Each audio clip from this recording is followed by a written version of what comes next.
Pada akhirnya, dia berhenti membidik kepalanya dan malah memasukkan pipi ke kakinya dan membantingnya tepat di lengan bawahnya, mematahkan tulangnya.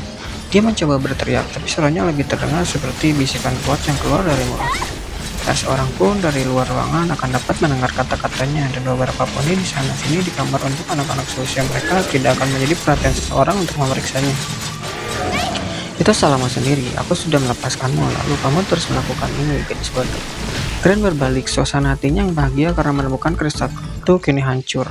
Sambil mengeluarkan tangan, Grant hendak menggeser pintu hingga terbuka. Namun sebaliknya, pintu itu malah terbuka dengan sendirinya dari sisi yang lain.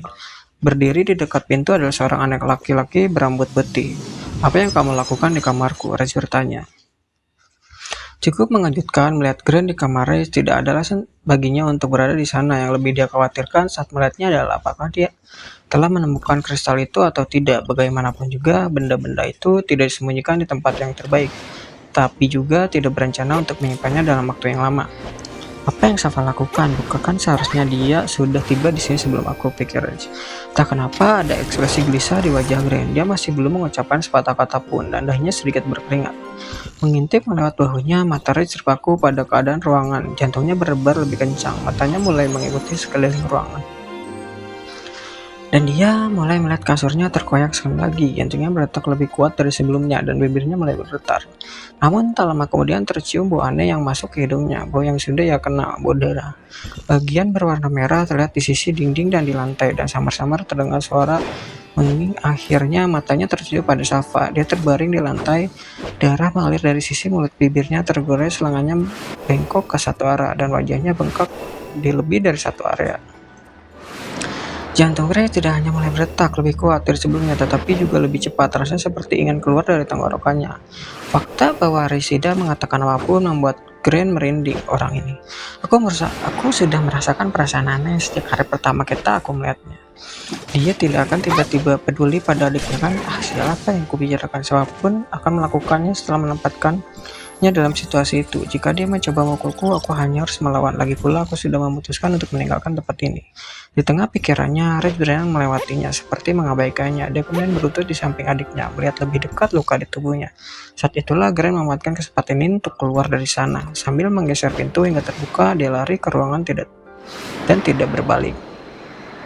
Di darat, Safa masih sadar. Dia merasakan kehadiran di sampingnya dan menatap Red. Saat dia melakukannya, matanya berkaca-kaca. Dia telah mengecewakannya, gagal melindungi kristal-kristal itu. Hei idiot, kata Reg, apakah kamu mencoba dan melawan? Dari semua hal yang bisa dikatakan Reg, dia terkejut dengan kata-kata tersebut. Mengapa hal itu penting saat ini? Aku melihat bekas gigitan di tangannya dan dia memegang sesuatu. Lanjut Reg sambil menoleh ke kasur sebelum kembali menatap Safa. Jawab pertanyaanku, apakah kamu melawan?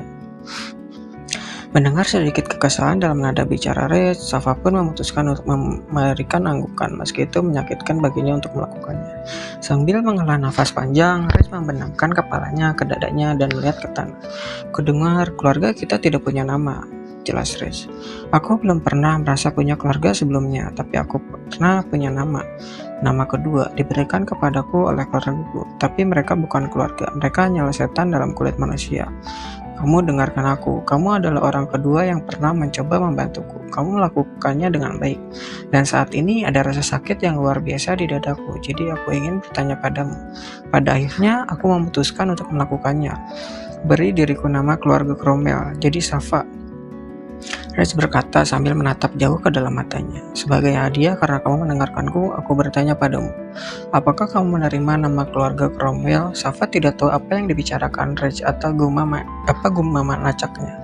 Tapi dia bisa merasakan kepedihan yang luar biasa dalam kata-katanya dan kekuatan di baliknya. Air matanya benar-benar mengaburkan pandangannya dan mengalir di sisi kedua pipinya, sebuah koneksi dengan nama yang sama satu sama lain. Keduanya akan memiliki koneksi dan terasa seperti keluarga sungguhan. Perlahan sekali lagi Safa mengangguk. Kamu adalah seorang Cromwell sekarang, kata Reg. Jangan pernah melupakannya. Saat berjalan keluar, Kron telah menyelesaikan pembicaraan dengan Sony. Dan saat dia menuju ke kantornya, dia memperhatikan bahwa pintu kamarnya terbuka dan pemandangan itu langsung menarik perhatiannya. Kron berlari menyeberang dan menyeru masuk ke dalam ruangan. Apa yang terjadi padanya? Apa ini?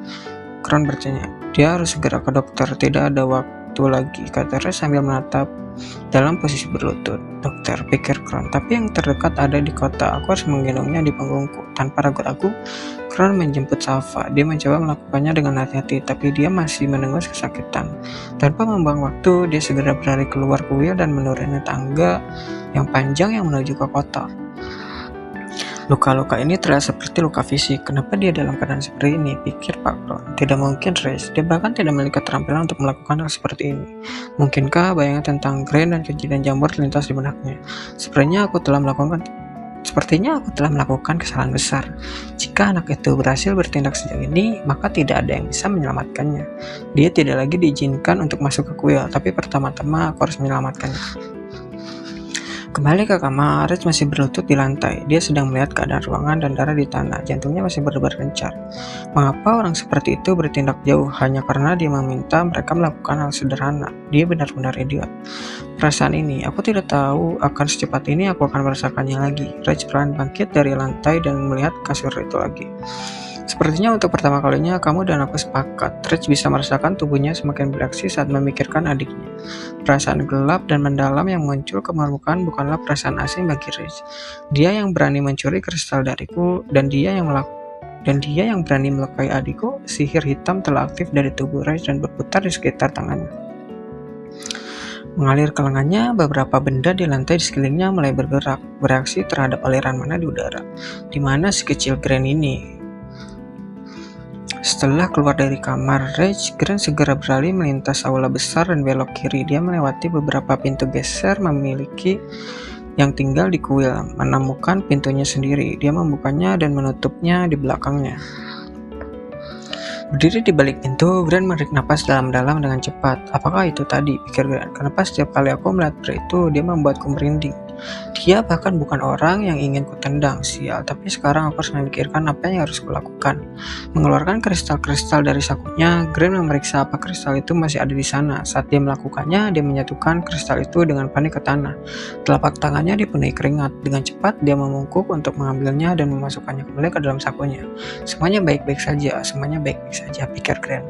Aku sudah membuat keputusan untuk meninggalkan tempat ini. Dia belum mati, jadi mereka tidak bisa menghukumku untuk apapun. Hal terburuk yang akan mereka lakukan adalah mengusirku, dan aku bisa menggunakan kristal ini untuk bergabung dengan klan lain. Pikiran-pikiran ini terus berlangsung di kepalanya sebagai cara untuk menenangkan dirinya, tapi sebelum dia menyadari, dia sudah mengambil tas dan mengemas barang-barangnya ke dalamnya. Dia tidak punya banyak, sebagian besar anak-anak kuil tidak punya banyak hal.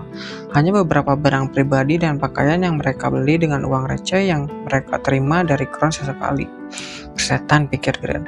Hal terbaik yang harus dilakukan adalah pergi sekarang. Aku tahu mereka akan mengusirku, jadi apa gunanya tinggal dan mendapatkan banyak uang dari Tuan Kron? Itu tidak sepadan. Sambil menyandang tas kulit di punggungnya, dia menarik tali yang akan menutup bagian atas dan membuka pintu. Dia mengintip ke kanan dan ke kiri, memastikan orang tidak melihatnya. Dia memutuskan untuk istirahat. Keluar melalui pintu masuk utama. Mendengar suara berisik di luar, Simeon menggeser pintunya sedikit, berhasil menangkap ujung kepergian Gren. Aku ingin tahu kemana dia pergi saat ini. Kaki Gren berjalan dari tangga gedung utama dan menuju halaman. Mengambil beberapa langkah, dia segera menghentikan langkahnya saat dia melihat ke depan. Sosok berambut putih berdiri di tengah halaman sendirian. Matahari di belakangnya mulai terbenam saat bergelak ke belakang kota, dan kegelapan mulai memenuhi langit. Kamu, Gren berteriak sambil mengayunkan lengannya. Apa yang kamu lakukan? Mencoba menghentikanku.